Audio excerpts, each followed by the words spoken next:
afternoon and welcome to Tea Time with Miss Liz. That's right, it's tea time, afternoon tea in some countries and evening in other countries. Where dawn is, it's actually evening right now. So today we're going to share a little bit on the importance of education for deaf children and Dawn's story on why she does what she does in Cameroon. She's actually from Canada, but she's in Cameroon making a difference.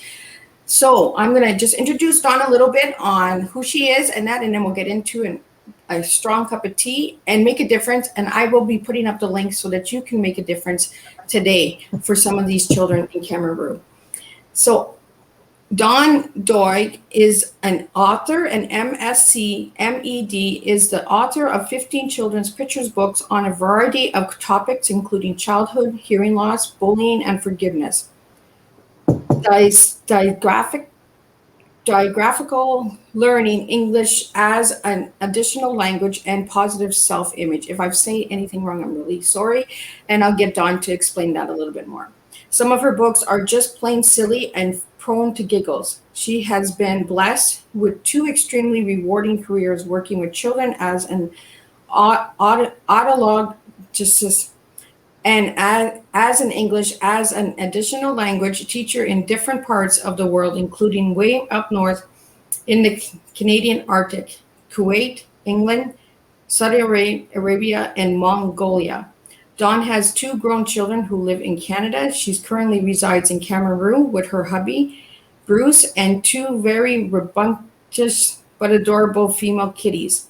She gets her inspiration for her children's books from her family, the children she has the pleasure of working with, and general life experience, and her feline friends. Dawn is a passionate baker who loves to share her homemade goodies with others, and she is always ready to head out on the next thrilling adventure with Bruce, and they never know where the wind will blow them to the next. So welcome, Dawn. It is an honor to have you here on Tea Time with me today. And I really have some issues with some words. So if you could share a little bit on the words that I struggled with earlier when I was reading your bio with the audience as you're sharing your story on how and why you do what you do for the children in Cameroon. Certainly. Well, one of the things you mentioned was that I was an audiologist. I was an audiologist for 23 years. And I did travel around the world with that career, a very blessed, very rewarding career working with people of all ages, infants 2 days old all the way up to seniors in their 90s. So audiology is still very much a part of who I am. I continue to do courses to maintain my certification because, as you mentioned, we never know where the wind will blow us to next. And so there's a good possibility that I may return to audiology. And in my role as a teacher, I switched to teaching 8 years ago. My husband is an educator, so he followed me around the world. So we were interested in staying overseas, and I was very lucky to have some wonderful jobs overseas in audiology, but they're few and far between, so it's not that easy to find a job in that area. So I switched to teaching, and now I follow him. So I followed him to Mongolia. We ended up in Mongolia because the school there was willing to let me do my practicum at their school, and they wanted him. So I did my practicum, and then I ended up landing my first teaching job at that same school. So we were in Mongolia for 5 years, and that was where I had my first experience really with children with dysgraphia. So dysgraphia is a writing challenge. Sometimes these children have difficulty just with holding their pencil correctly, but for true dysgraphia, it goes much deeper than that, and it can be a neurological condition where writing is extremely difficult. So one of my books, Petra Pencil Plans for Pizza, was dedicated to children who have that challenge in particular. So while I'm in Cameroon right now. This has been my second teaching post, again, following my husband.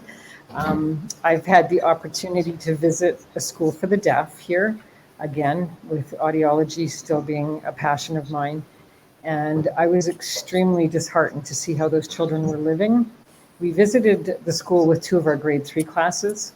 They were doing a unit on celebrating differences, and just recognizing that people learn in different ways. People can be challenged in different ways, but they can certainly have lots of opportunity. So we went out to this school for the deaf, which is about 80 kilometers outside Yaoundé, the city where I currently reside. And the kids are living in an old poultry factory. Oh my goodness. Yeah, so Sister Simone is the Catholic nun who currently takes care of these children. And she's been given land by the government to build a new facility, but she doesn't have the money to build the new facility. So that's what I am trying to help her with. The buildings that they're in they're old, they're falling apart, so deteriorating. The roof's leak. The toilet facilities are basically holes in the ground. The teenage girls have an enclosed area where they can shower, but most of the children just shower with buckets of water on a rough cement platform. So her dream is to have this new school for the deaf and orphanage. Many of these children are orphaned. Parents have died from AIDS, or they have other illnesses here, yellow fever.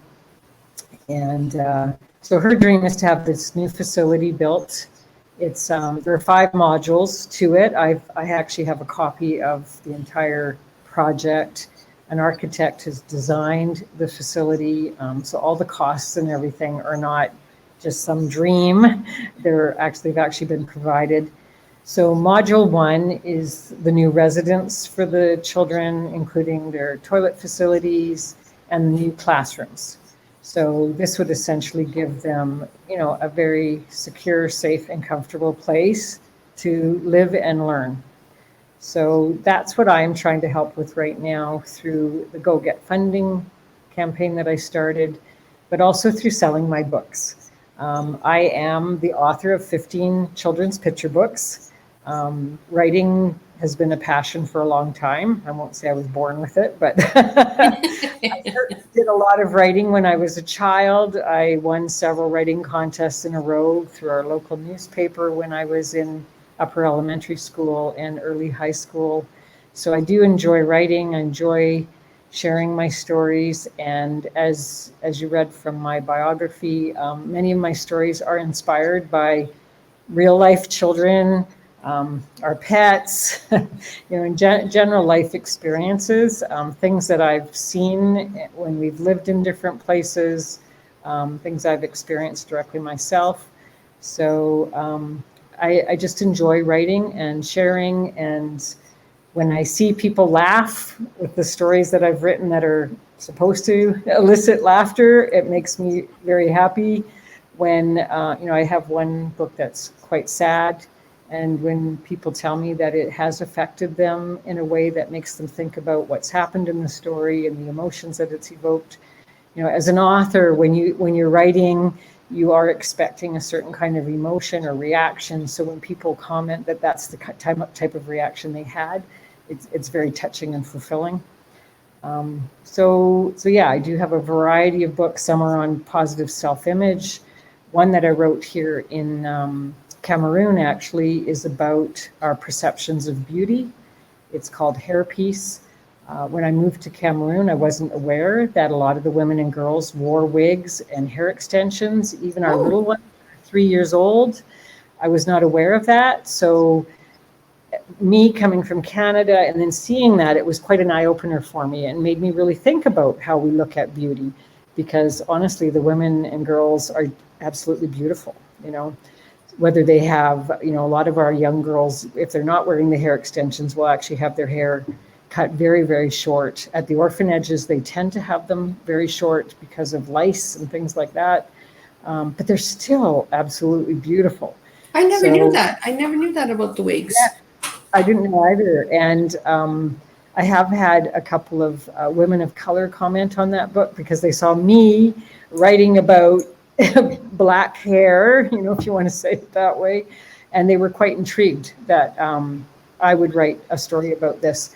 But the reviews it has had have been absolutely amazing, even more than what I expected. And it's probably one of the books that took me the longest to write the ending, because I did not want to seem like I was insulting or being culturally insensitive. So I really had to think through not just the story in general, but how I wanted to end it. So, so I do have these books available. I appreciate anybody purchasing them to try and help with this cause. A dream of mine, of course, would be to see them in more classrooms. The teachers here at our school do use them in their lessons. The children run up to me at school and say, "Miss Dawn, you're a real live author." And they get all excited. So, but yes, So where can people purchase your books, Dawn? They are available extensively online. So they're on all the different Amazon sites. They're on Barnes and Noble. They're on Indigo Canada, Booktopia, Books A Million. Walmart is carrying a lot of them now. They're also available directly from the publisher in the United States. So that's Pennant Publications. But if they look at my Linktree link, I have each book individually listed. And when you click on that, there's a multi-link that shows you all of the different places where they can be purchased.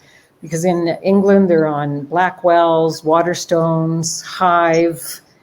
Trying to think of any other ones. I don't believe I have your Linktree, so I'll get that from you, and I'll put that into the comments after the show so people can get these books, because I really want to encourage. For some reason this year, children's books have really hit home with me. Maybe it's because I became a new grandma, and it's just so I really want to see books that are making a difference, right? And I really like that you have the giggle in it, because we need to have laughter with our children. Our children are not laughing enough, Well, this one I read with my nieces. Oh my goodness, she has a book. I am so if you'd like to. I have all of them now for the first time, because I made it back to Canada this summer, and I had 7 published in 2020, and I had not seen any of them in print. Oh my so when I'm home this summer, I finally have them all, and it was like, wow, woo. So I was reading this one with my great nieces, and it's about flatulence. Could you tell us a little bit about that? Because I don't know what that is. Farting. So my mother had my father convinced for years that women do not fart. Oh my goodness. And I just don't like that word at all. So I am kind of famous for making up words. Oh, that's good. You're speaking my language, because I always make up words too. My spouse. So Murph is the word that we've always used, because I just don't like this other word. Yeah. So. I like it. It's different, right? And that's what I like. I love different, right? So the book is actually full of real life things that have happened. Again, inspired by, our dog, by my daughter, my father. And these girls were just giggling away, and it just made me laugh so hard to see them laughing. And then afterwards, the older one, who's going into grade 5, was asking everybody to share their Murph stories. I'm going to be doing that with my grandkids. I'm going to be like, hey, what's your Murph story? And they'll be like, what? It was so fun. I like different, right? Because we need to open the imagination up, the mind, and that. We don't have enough of that. We need to change. And I say the weirdest things too. Like my spouse or my kids will be like, "What are you saying, Mom?" I'm just like, "You know what I want to say. It's just my language. Just go with it." It's really comical to me when I hear my husband use some of my words, right? Like, did you snurf my piece of chocolate? Did you take it, right? they use them because they heard them so much, right? So they might as well just use them, right? Because they've heard it so much. What's that dynamic aspect of language, right? And I said, You watch. Eventually, my words are going to be part of the English language, and enough people will hear them. Oh, that's exciting. So how has your journey really been, like, since you've been in Cameroon? What have you seen, and like what really has changed over there with the pandemic and everything that's going on? like the education? No, actually, not much has changed here. Life has gone on pretty much as usual.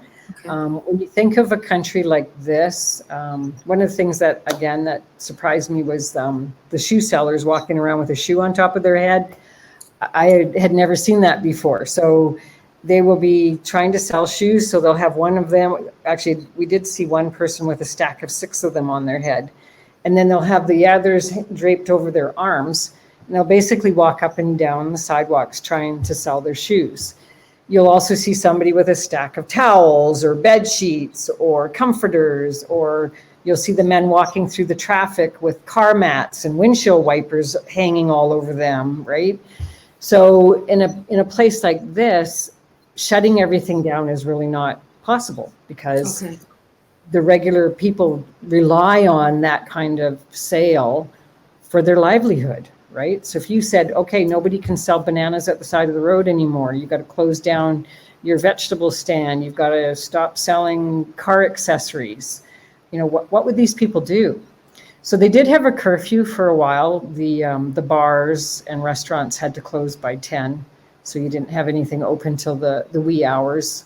But I mean, are the statistics accurate? We don't know. But when you look at the statistics for Cameroon, I think they're around 86,000 cases right now.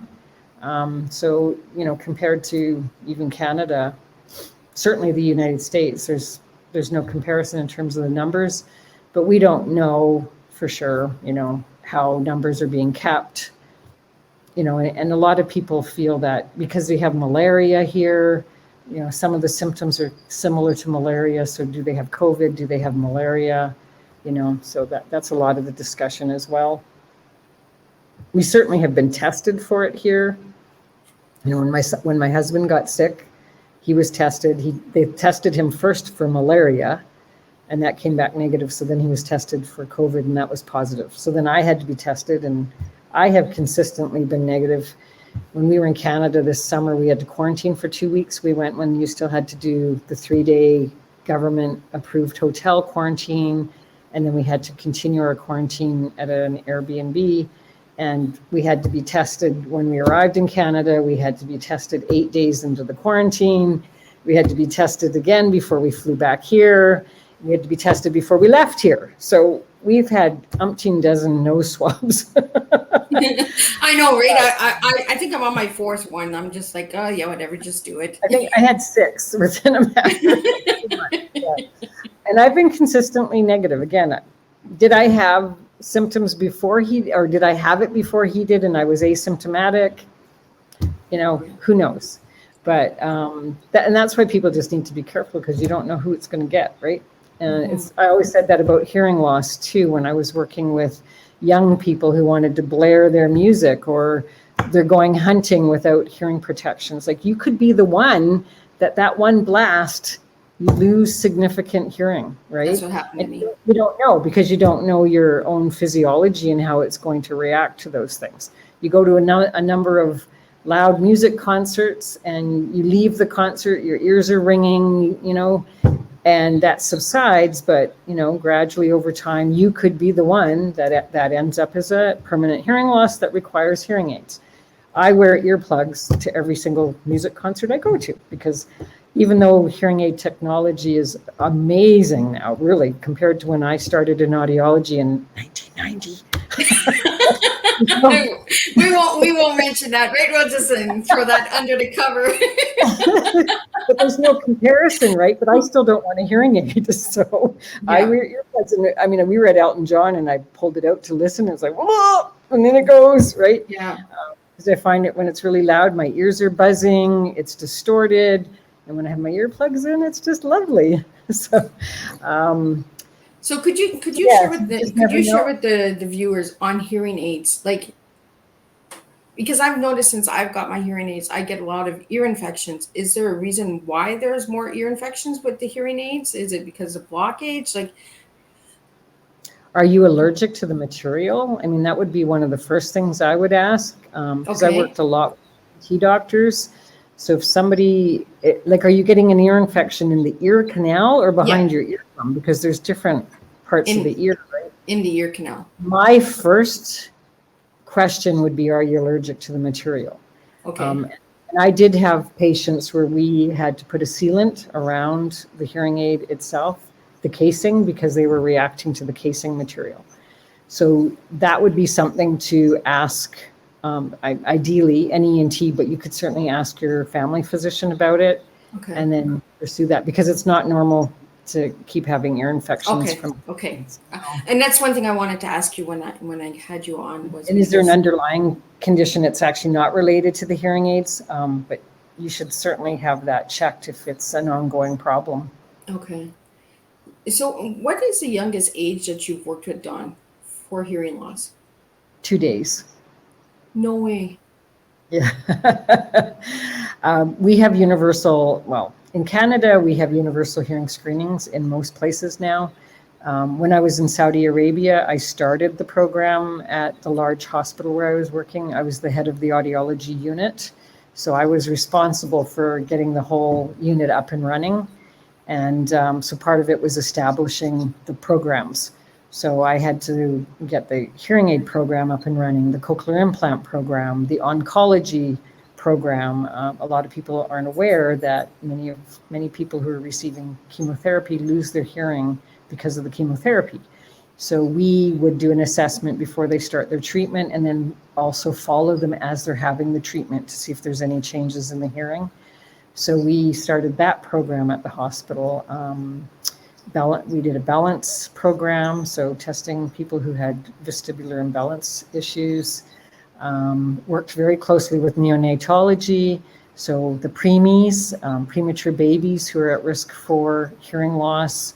So we had a screening program in the NICU and in the regular nursery. So all of the babies in our hospital were assessed for hearing. And then if they fail their screening, they need to come for follow-up.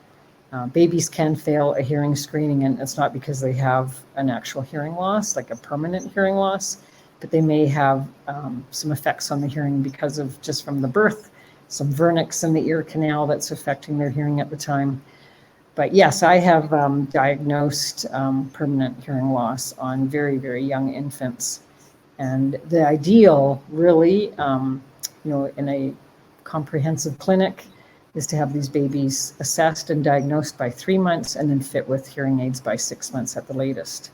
Oh, wow. So, and even in Germany several years ago already now, they were doing cochlear implant surgery on 6-month-old infants. So, Wow. yeah, I mean, the technology has changed. It's actually amazing what they've come up with, the engineers.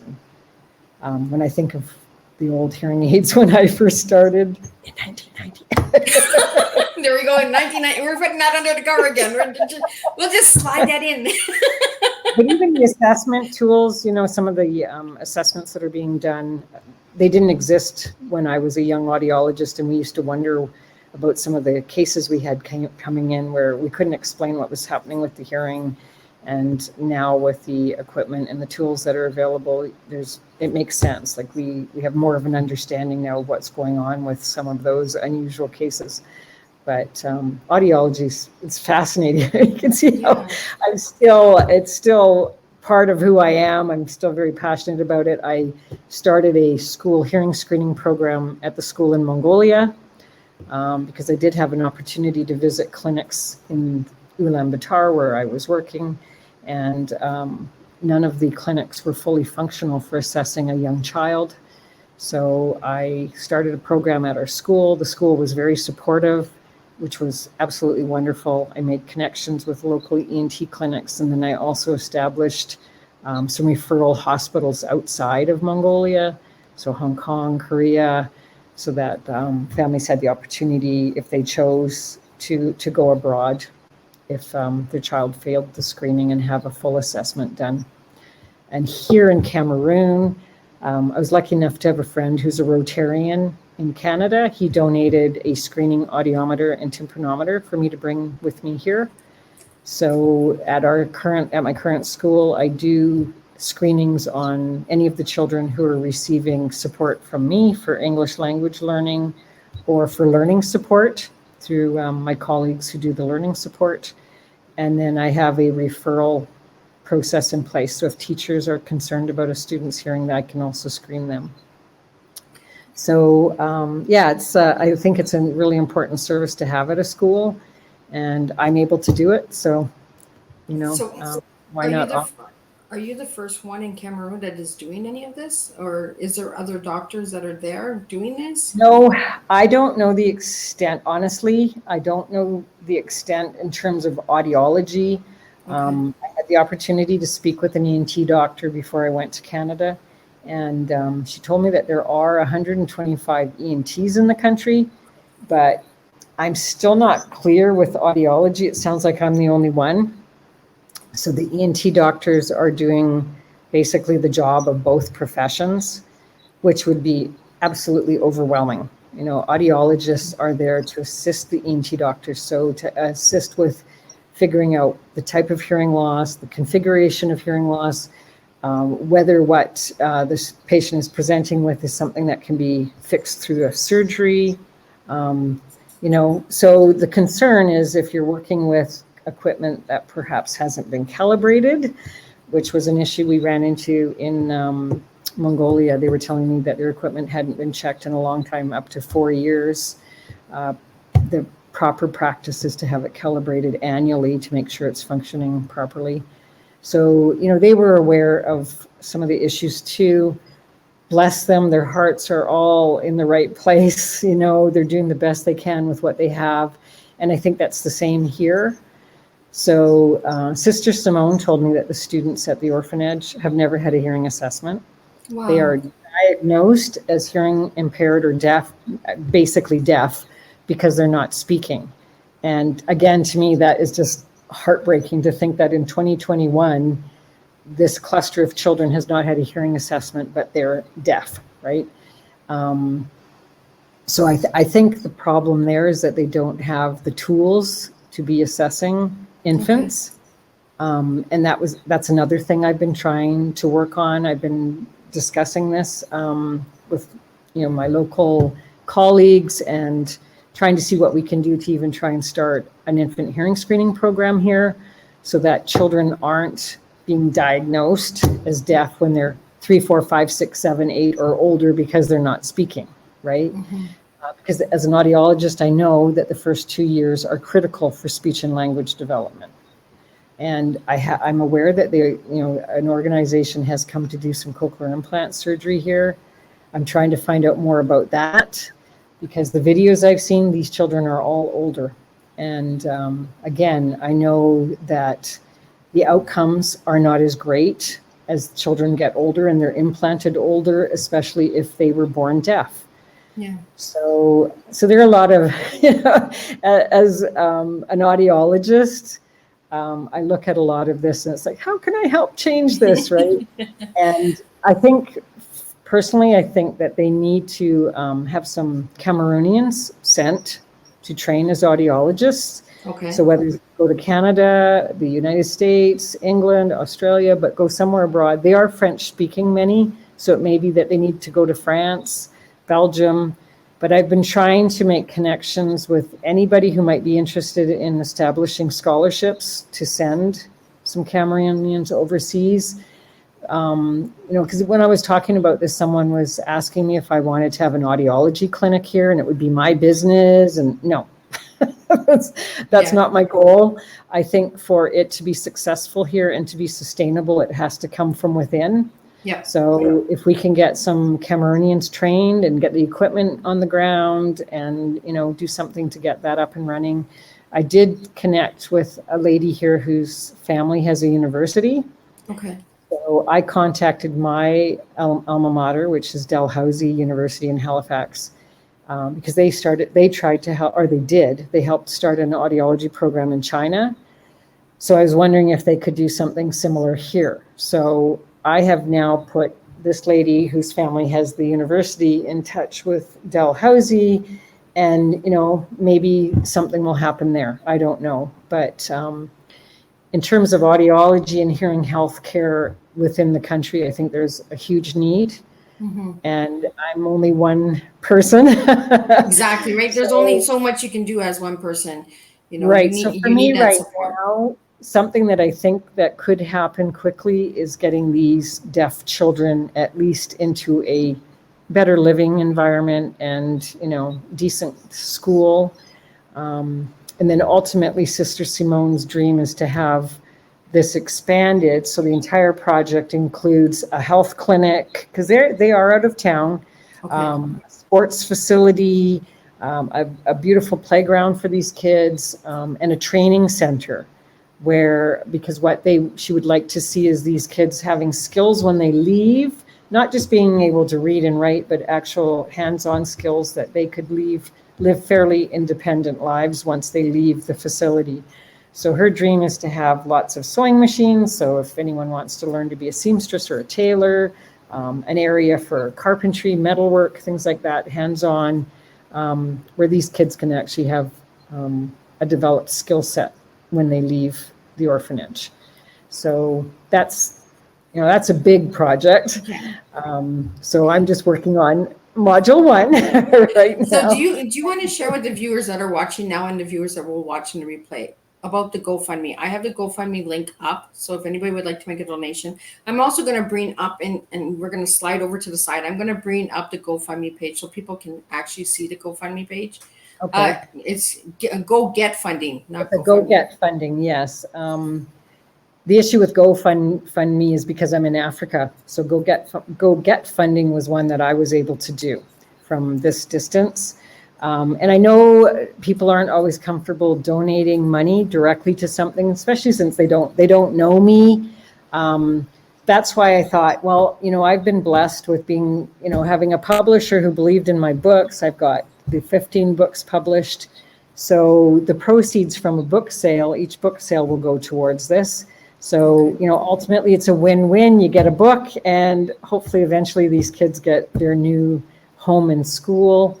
One thing I do need to mention is I've been very successful selling ebooks, but ebooks do not help, really. They don't.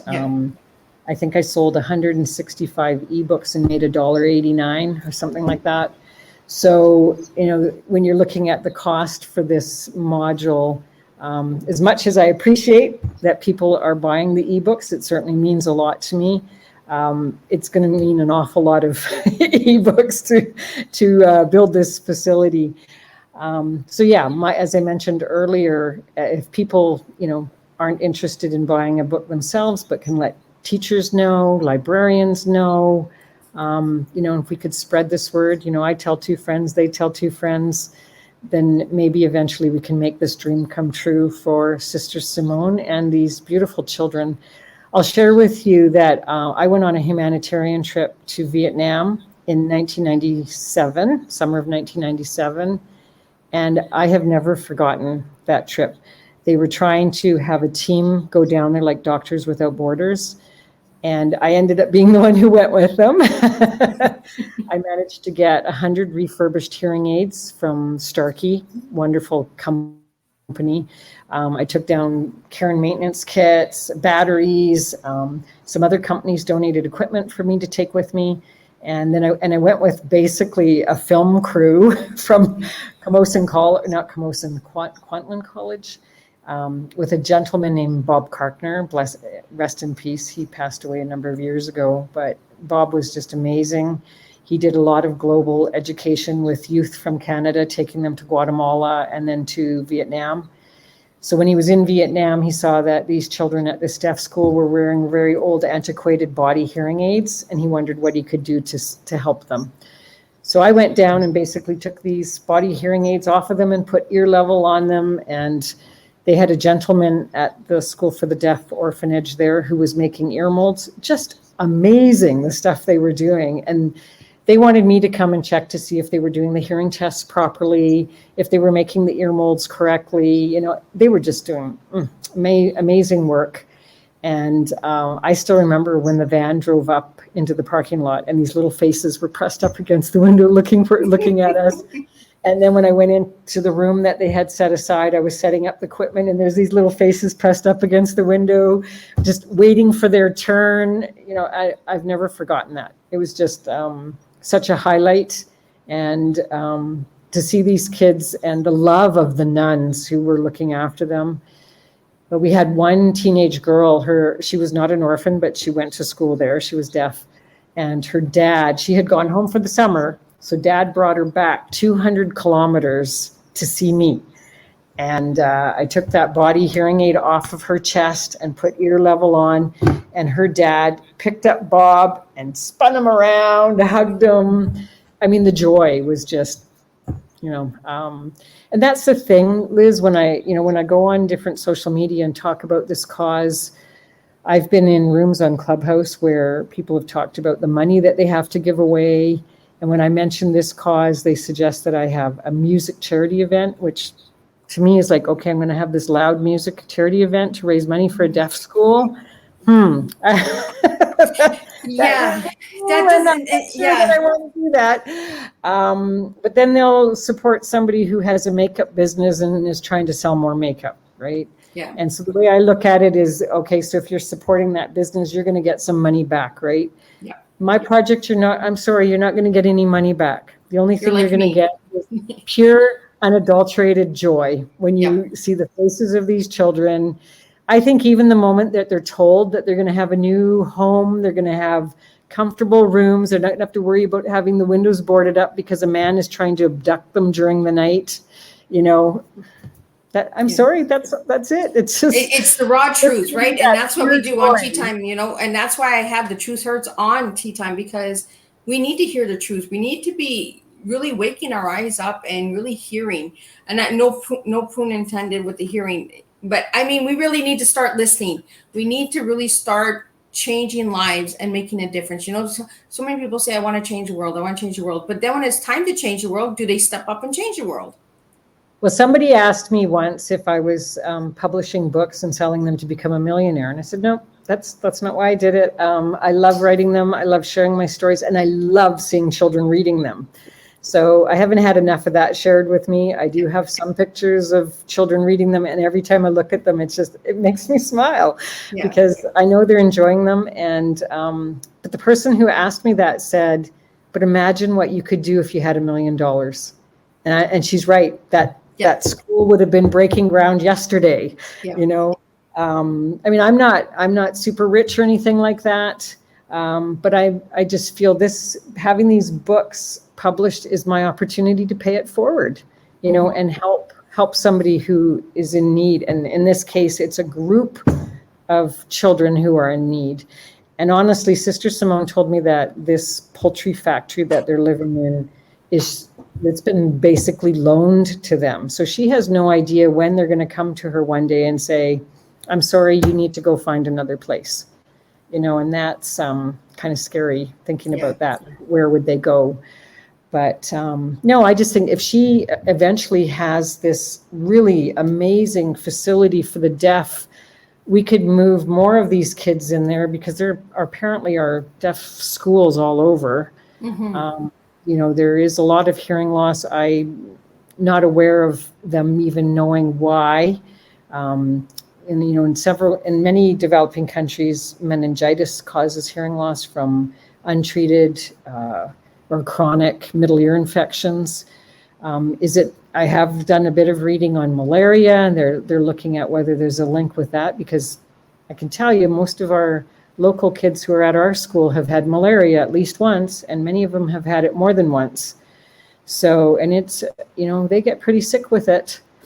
So is that it? I know a lot of the children at the deaf school have lost parents to AIDS or yellow fever, different illnesses, right?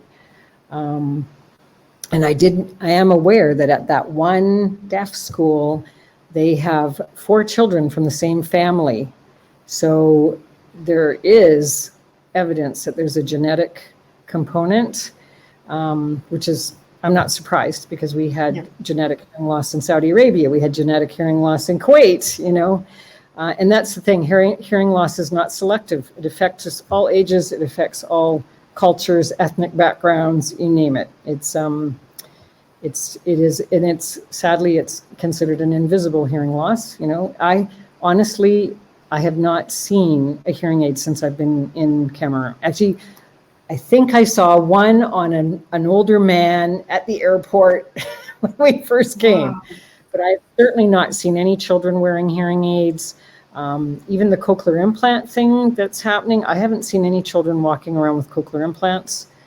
So whether they are just not out in public, because in some cultures, any type of disability is kind of hidden away, which is sad. Yeah. But honestly, I notice hearing aids immediately when I see them, and I'm not seeing them. So that's an issue too. Certainly when I was in Saudi Arabia, I said, yes, we're going to start this pediatric hearing aid program. We can get colored hearing aids and we can get fancy ear molds. And, no. My junior staff were like, no.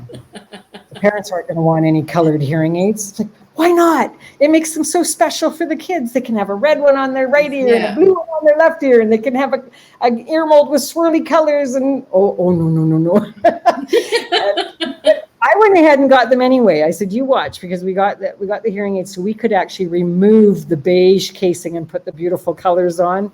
And the parents said, I don't care what color they are as long as they wear them. I said, there you go. See? And the kids loved choosing the colors they wanted. And, it made it very, very personal, very special, because this is something they're going to be living with all of their life. It's not going to go away. So, it's not something that does go away. No, so they need to accept it, make it special. It's a part of who they are. And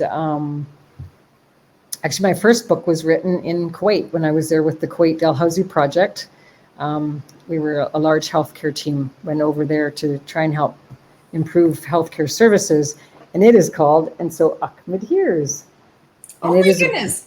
And it was initially written as a it was originally published as a humanitarian project in Canada by Widex Canada. And it was free to families for a long time. And then people were asking me how they could buy it, where they could buy it. So then it was republished. And so now it can be purchased. But that was amazing when Widex did that. But I wrote that in Kuwait, and the little boy the main character has an Arab name because I wrote it in Kuwait. Oh, that is so cool. Really, really cool. But Dawn, I want to get into a little bit of what makes Dawn's tea. Since we're on tea time, what does tea mean to you, Dawn? What does tea mean to me? Well, the first thing I think of with tea is relaxation. You're going to sit down with a good book and have a cup of tea. Read one of Dawn's books, right? Grab a book and do some giggles in that. I have my tea right here. That's what I think of when I hear tea. Just taking time for yourself.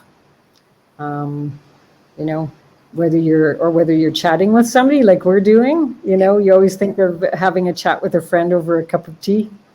So, yeah. Oh, that's cool. So now if I give you the letters TEA, what words would you give me for each letter? For each letter, teach, because I'm a teacher. The last one, the A, I would say acceptance, because of, the diverse populations that I've worked with. And I just feel that you need to try and have a lot of tolerance and acceptance for differences. And I don't like the word disability. I call it a different ability. So people with different abilities. And the E, excel. I think people should try to excel in whatever areas that they can. So try new things. You might be surprised what you can excel at. Another good word for E is empower. So in empowering, I'm trying to help empower these children here who, out of it's not anything they've done that has led them to the situation that they're in, but I'm trying to help to empower them by giving them an opportunity. So I think that's a great word for E. And that's a strong cup of tea. And this is what we do on Tea Time, is we serve strong tea. Now I'm going to let you know how your tea has been served from your past, your present, and your future by the 3 words that you've given me. You teach, you're a teacher. But when you were young, you probably were a child that wanted to be a teacher. You really got motivated by teaching other people and opening eyes and just sharing and expressing yourself. The excellence and the empowerment. That is exactly what you're doing today. You are empowering people by sharing your story, by bringing a knowledge to people and opening eyes to people that we need to make a difference. We need to make a change. And you're just an everyday lady who came from Canada, who went to Cameroon to make a difference, because that's what you do. You are empowering people and acceptance, the acceptance of the future, that things will change, that there will be a difference. The school will get built. It might not get built tomorrow morning, but it will get built with the push and the motivation of everyone connecting. Small donations make big results. So anybody out there who would like to donate $5, a cup of a tea. Canada's tea is really expensive here. You go to Starbucks, you're paying $5-6 for a cup of tea at Starbucks. So if you can make a $5 donation to help Dawn with her organization, and get this school really built and make a difference for these children, because you just never know what difference you're making by just making small donations, because small does lead to big. And Dawn, you really do serve a strong cup of tea. You do make a difference. You bring laughter to children. You are making that impact in so many people's lives. You are empowering, and the excellence is you're showing that it can be done if you put the work into it. You're showing up, you're stepping up, and you're speaking up. And that I really am grateful that I was an honor to meet you, because I actually met you in Clubhouse. And as soon as I heard you share, I was like, I need her on Tea Time. I need to get her story out there, because it's not everybody who wants to make a difference. It's like I said earlier, a lot of people say, I want to change the world, I want to make it different, but they don't step up when it's time to step up. And you are stepping up. So I want to thank you for that. And thank you for what you're doing for all of these children and for people that are having hearing loss and that, because we really need to bring awareness to it. People just don't understand sometimes until they get to educate themselves and get out there, So if anybody would like to reach Dawn, how can they reach you, Dawn? And I'll put up the links as you're mentioning them, so people can reach out to you. Probably my email is the best. Okay. And it's my last name, so doigda@gmail.com. Okay. Or if they prefer Yahoo, I'm at Shoe Bears. So that's the name of my character. This is a big shoe bear. Yeah, I want to get into that little shoe bear, because I want to understand that bear a little bit more. Because when you sent me that, I was like, oh, that's a different logo. That's a different brand. So I want to get into that shoe bear. This is a character that I started drawing when I was 12. Oh, wow. And so anybody who knew me in primary school knew my big shoe bears. And I had back surgery when I was in grade 8, so I had to miss a lot of school, about 6 months of school. And so I started hand making dolls of them. I did a hooked rug for my mom. I made ornaments. I made a candle out of crayon wax. But they became kind of my brand. You're right. It was, everybody just knew Big Shoe Bears and Dawn. Yeah. So the other email is Shoe Bears. So SHOEBEARS @yahoo.com.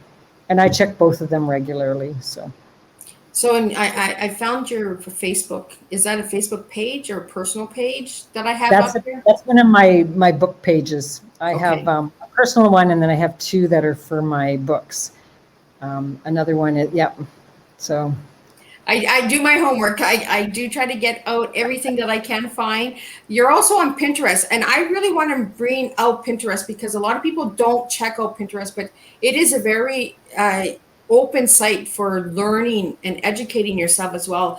And I was happy that you shared your Pinterest with me, because but honestly, I don't know how to use Pinterest to its greatest capacity. But it's nice that you're on there, because it opens that door. Because the ones that are on there, I don't know how to reuse it myself. I have it myself, and I just look for motivational things or educational things that I can find, and that's a lot. I'm also on Twitter. I'm also on LinkedIn, and I have my own website. And for my website, I really love when people leave comments about what they've seen on there. So, if anybody visits my website, it would be wonderful if they left comments, left some feedback. I really appreciate that. So my website is just www.dawndoig.com. It's very easy. And all my books are on there right now with the multi-links. So again, if someone has a favorite site. One thing I would like to mention, Liz, is my books are not in bookstores right now. Okay. The bookstores tend to take the books from the big publishers and the authors who are well known. I'm certainly not well known. I'm still very much in the shadows. But my mother was inquiring about how to buy some of my cookbook this summer because she wanted to give it as gifts. So this is actually a rhyming alphabet cookbook. Oh, look at that. Somebody said was a wonderful idea. So there's 26 recipes, and each recipe has a picture and a rhyming little blurb to go with it.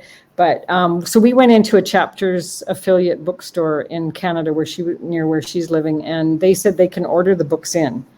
And from what I understand is if enough people request them, that eventually the bookstores will actually put them on the shelves. So from my understanding, it's the same with Barnes and Noble. So if enough people ask for them, then they'll say, oh, okay, these are popular books. Let's put them on the shelf. A lot of authors do it by having in-store, book signings, go to book fairs. It's not really an option for me over here in Cameroon. Yeah. So just being where I am, living where I'm living, makes it very challenging to get out there and get known. So that's why I've been trying to do more promotion on social media and making wonderful connections like you. I really do appreciate this opportunity to speak and to share not just my books, but the cause here in Cameroon. So thank you again for having me. Oh, not a problem. I'm honored to have you here because this is what I like. I like everyday people that are making a difference. The big guys it's like you said, our names are not made yet. So people are like, who is she? Right. A lot of people still don't even know who, and I'm pushing doors. Like I'm not playing small. I'm playing big. And I'm just saying, you know what? Look at me. I'm the everyday person that's pushing and making this effort to get it out there. Well, some of our kids actually say, oh, you're a famous author. Like, no, no, I'm not. and it's like you said, you don't write to get rich, right? I'm in 4 books and I'm going to be in a 5th one in the spring. And I don't write to get rich. I write to make a difference, to share my story. I'm in anthology, so it's completely different. But I wanted to ask you, what is the difference between writing an adult book and a children's book? I have not written an adult book yet, so it's really hard for me to comment on that. I did write a novel when I was 13. It hasn't been published. It's really interesting because all of the stories that I wrote for the Christmas Story Contest were always about children with some kind of physical challenge, and then a miracle would happen and they would overcome this. And I'm a monkey collector, so I love gorillas. Oh, I got the monkey in mine. I just love them. We try to, if we travel a bit, it's like, oh, are there any monkeys around? And there's actually a monkey sanctuary, a primate sanctuary, 45 minutes from Yaoundé. So I've been there twice. But the novel I wrote when I was 13 was called The Miracle Chimp. Oh, well, maybe we'll hear about The Miracle Chimp one day. It was never published. My grandpa used to print it for me, photocopy it for me at his work, and I typed it all in an old typewriter, but I hand wrote it first. I've still got the handwritten in my, grade 8 writing. And then I typed it up, and then my grandpa would photocopy it. It was like, oh, Dawn's going to be published. That didn't happen. Not with that.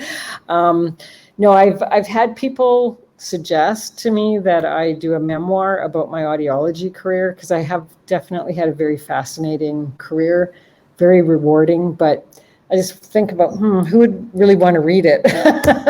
Do they want to read about the hearing aids with sand in them in Saudi? Do they want to read about me flying around to the Inuit villages way up northern Canada? I did my career has just really been amazing. And even now with teaching Mongolia, the countries that I never would have even thought of going to. My father was a sailor, so I say I inherited his traveling DNA. But he told me I went to countries he never got to. So Saudi Arabia, Kuwait, Mongolia. But I just think about it and I think, I don't know how many people would want to read it. So in terms of writing an adult book, I've actually heard people say that writing a picture book is one of the most challenging, because you've got to try and limit the text. I haven't limited the text in all of mine because I felt that the text was necessary to tell the story that I was trying to get out. But some of my books are rhyming, so that can be challenging when you're trying to figure out the right rhyme. But I think in terms of adult books, it would depend what genre. Are you writing horror? Are you writing romance? Are you?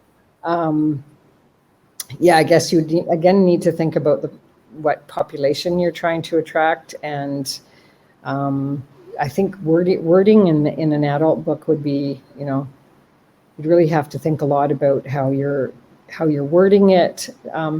Not just to make it interesting, but a lot of what I teach my students who are learning English is also using language that is colorful and interesting, so don't use the same words all the time. But yeah, I think with an adult novel, I would probably have to have more of a layout, kind of envision what the chapters would be like. And so personally, I think it would probably take a lot more work. That's not an area that I've dabbled in yet, so it's difficult for me to comment on that. You'd have to ask somebody who, produces a lot of adult fiction, I guess. But when I think of some of the adult fiction I enjoy, James Patterson is one of my favorites, and it's all crime drama. My dad was very much into crime drama, so I don't know if that's where I got it from, but and I enjoyed Diana Gabaldon's series with traveling back in time. So Outlander, do you know the Outlander series? Yes, I do. She was apparently a biologist before she became an author. The way that she intertwines, it's historical romance, so there's a lot of romance in there, but there's so much history as well. And from my understanding, she has to do a lot of research before she actually writes the novel, because there's a lot of real life characters in there, right? Mm-hmm. So yeah, again, I guess it would depend on the genre really, and I think some people just sit down and write, and others really have to plan it out. I know with some of my books, I've had dreams about them, and I get up and write the story. Because like Lulabelle Loves to Bake, that whole idea of a rhyming alphabet cookbook came to me in a dream. So, but yeah, I'm sorry, I can't. No, really... that's okay. And this is the reason why I asked the question, is because I really wanted to understand, because I want to write a children's book, and I wanted to understand like the difference aspect of it, like how challenging is it to write a child's book, because you do have to watch the texture, you have to watch the language, you have to be really into it and understanding that you're feeding a different audience than you are to adults. Well, there was an interesting conversation about this on one of the Facebook pages about language in a children's book. And because I teach English to children who are learning English, I do like books where they're not using said, Okay. Not reading the same words over and over. I mean, that is helpful for very young children, but, for my students who are in grade 4, 5, 6, I like to see, answered, explained, retorted, responded, so that they're seeing all that vocabulary in context as well, right? But with picture books, you want the pictures to also tell a lot of the story, right? Many of mine were not illustrated by me, but I was fortunate to, again, have a publisher where I could look at the illustrations and comment. Even with And So Ahmed Hears, it was illustrated by an illustrator in Canada. But again, even then, Widex sent me all of the illustrations. So if I felt that the illustration was not correctly in showing what I wanted or what I intended, especially for something like this where there's audiology involved, I wanted certain things to look a specific way. I was able to comment on that. And I was lucky because not a lot of, some of the bigger publishers, from what I'm understanding, don't do that. So you put the story and they find the illustrator and then you end up seeing it, So no, I've been really lucky that way, and grateful to have a publisher that's allowed me to do that. And then the last 6 I've illustrated myself. So I had complete control over what those look like. But yeah, it's it'd be hard for me to comment on going into the actual adult realm. Well, I really want to thank you, Dawn, for tuning in today and joining us in the studio for Tea Time and sharing on all of the incredible work that you're doing. Continue to do what you're doing. And if anybody would like to reach out to Dawn, please check out her links. Check out the audio. I will be uploading that shortly. So if you would like to reach out to Dawn at all and you can't see the link for the donations, I will be putting that into the write-ups. So check the write-ups for the donation link as well, because I will be uploading that to audio podcasts after we're done this live. And I really would like you all to just consider donating a small donation of $5, a cup of tea, the price of a cup of tea, to make a difference in a child's life. And I believe that $5 will go a long way if we all just put in $5. So thank you again, Dawn, for tuning in for Tea Time and sharing, and stay connected. And I will see you again in December for the reunion Tea Time show, where I bring all the guests back for 2021 and get you to introduce yourselves to all of the other Tea Time guests out there. I'm also going to connect you with Mark Williams, who is doing the Pink for Thursday movement. It is to bring awareness for bullying and racism. And I think that you guys would really connect, and maybe your children's books can get out that way. He can maybe get it out, get people to buy books on the bullying story. So again, my biggest thing is connecting all of my Tea Time guests. So if you check out the YouTube channel and there's a Tea Time that resonates with you, please reach out, stay connected, and network with one another, because that's what we do here on Tea Time. So I want to thank everyone who's watching and who will be watching the replay. Please let me know where you're tuning in if you're watching the replay, so I know, so that I can give you a shout out and I know where my audience is coming in from. So I will see everyone September 7th for a new Tea Time, where I'm bringing in Morris. I can't remember your last name for the life of me, Morris, but Morris will be here September 7th with collaboration. I also met him on Clubhouse, and we will be sharing on how we can open doors for his project as well and get people connected. So I believe, Dawn, that you know Morris. I think that's where we met, in one of his rooms. So is it Morris the Connector? No, Morris Connector was already on Tea Time, but this is a different Morris. This was the one, I believe, that you came in where it takes a village. So he's doing the farms. Is he the one doing the farms? I believe so. Yes. Okay. Yes.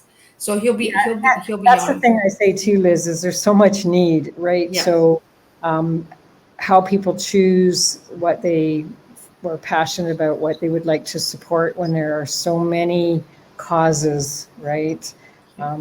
There's so much need in the world. So yeah. So thank you so much for tuning in, Dawn. And I will be giving you a copy of this within an hour, so you can get it onto all of your platforms or wherever you need to get it and share it. Thank you so much. We will get that school built. Maybe not tomorrow, but we will get it built together.